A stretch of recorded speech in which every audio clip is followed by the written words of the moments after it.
वो औरत जो के थी सरता पौरत, वो औरत जो के थी सरता पौरत, नजर आती है अब वो सब को सब में, नजर आती है अब वो सब को सब में। आखिरी पैगाम औरतों के हवाले से जहमत तमाम बहुत बड़ी हस्ती, बहुत बड़े आलिम दीन बैठे हैं, उनकी दुआ लेते हुए, उनके लिए माहौल को बनाते हुए आखिरी पैगाम आपकी खिदमत पर रखता हूँ। हाथ उठाइए, वादा कीजिए अपनी शादी अपने बेटे की शादी फ्री में करेंगे इंशाल्लाह। हाथ उठा दीजिए, सही कर रहा है। अच्छा गौर कीजिएगा, इसमें वो लोग भी हाथ उठाएं जिनकी शादी हो चुकी है और पिंडाल के पीछे उनकी औरत बैठी हुई, उनका हाथ देख लिया। अगर इनको सीधा ऊपर भेज दे तो किसका कसूर होगा? इस हाथ का कसूर होगा कि नहीं? ध्यान से सुनिएगा, तेजी के साथ चला जाएगा। डॉक्टर अब्दुल फत्ताह बहुत बड़े आलिम थे, हिंदुस्तान आए। जब वो बयान करने लगे तो बयान के दरमियान एक बूढ़ा खड़ा हुआ, कहा हुजूर मेरी बेटी के वास्ते दुआ कीजिए, रिश्ता है। कहा तुम्हारी बेटी लंगड़ी है? कहा नहीं। आंख की अंधी है? कहा नहीं। कहा कबूले सूरत है, कबूले सीरत है। तो कहा फिर रिश्ता क्यों नहीं आ रहा? कहा हुजूर मेरे पास माल नहीं है, अब तो लड़की के लिए दूल्हा खरीदना पड़ता है, इसलिए रिश्ता नहीं आ रहा है। मौलाना अली नदवी रहमतुल्लाह अलैह को खत आया, एक साहब ने कहा हुजूर इजाजत दे दो, मैं भी मर जाऊं, जहर खा करके मैं अपनी 4 बेटियों को जहर खिला करके मार दूं। तो हजरत ने कहा कि ऐसा क्यों? कहा कि अगर एक बेटी होती तो भीख मांग करके उसके लिए दूल्हे का इंतजाम करता, शादी का इंतजाम करता, जलील हो जाता, अपनी जिल्लत को गड्ढे में अपने आप को डाल देता। लेकिन 4 बेटी है, कहां कहां तक जिल्लत उठाओ। अच्छा होगा कि जहर खा करके मैं खुद मर जाऊं, अपनी बेटी को भी मौत के आगोश में सुला। एक दोस्त की दूसरी दोस्त से मुलाकात हुई, हाथ मिलाया, का क्या हाल है? क्या हाल पूछते हो? जब मेरी बेटी छोटी थी तो चैन से सोता था, अब जब बेटी जवान हो गई तो आंख से नींद उड़ गई।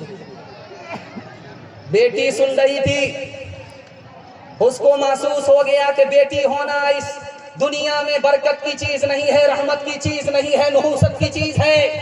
बाप को उसने सोने दिया, चूहे की दवाई को निकाल करके घोल करके पी लिया। सुबह को उस लड़की का जनाजा उठा, वो लड़की कम गुनहगार है, ये समाज सारे के सारे गुनहगार। बेशक बेशक हक है। कल बारात जाने वाला है लड़का, बारात लेकर के लड़की को फोन में पूछ रहा है कि तुम्हारे बाप ने कहा था 4 चक्का देने के लिए, खरीद लिया कि नहीं? तो लड़की ने उधर से तसल्ली दी कि जब वादा किया है तो पीछे से दे देगा, अभी शादी तो हो जाने दो, पीछे से दे देगा। तो उधार का नाम सुन करके दिमाग उसका, पारा उसका चढ़ गया। वो खिसिया करके बोलता है तुम्हारे बाप की औकात नहीं है 4 चक्का देने। तो लड़की ने कहा मेरे बाप की तो औकात हवाई जहाज देने की है, पहले तुम बताओ कि तुम्हारे बाप की औकात है एयरपोर्ट बनाने की? हलवाई की दुकान, नाना जी का फातिहा। रस्म तिलक अब आम हुई है, काम है कितना गंदा, लड़की वालों के ही गले में लग जाता है फंदा। रस्म तिलक अब आम हुई है, काम है कितना गंदा, लड़की वालों के ही गले में लग जाता है फंदा। बेच रहे हैं ये लड़के तो पैसों में ईमान, बताओ कैसे बचे ईमान, बताओ कैसे बचे ईमान।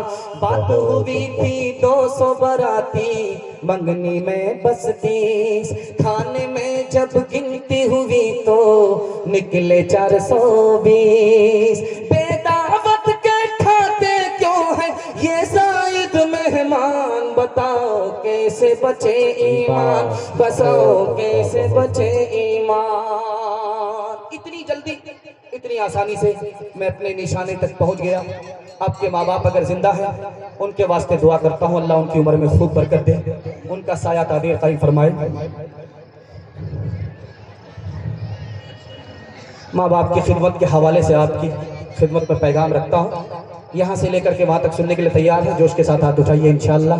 इंशाअल्लाह माँ बाप को माँ बाप कहेंगे, सास ससुर को किबला और काबा कहेंगे, हाथ उठाइए इंशाअल्लाह। माँ बाप में औलाद में 3 फर्क है, इसको बता देता हूँ, पैगाम को खत्म करता हूँ। जब किसी औरत को देखिए गाल पर हाथ रख करके बैठी हुई है तो समझ जाए इसको कोई सदमा।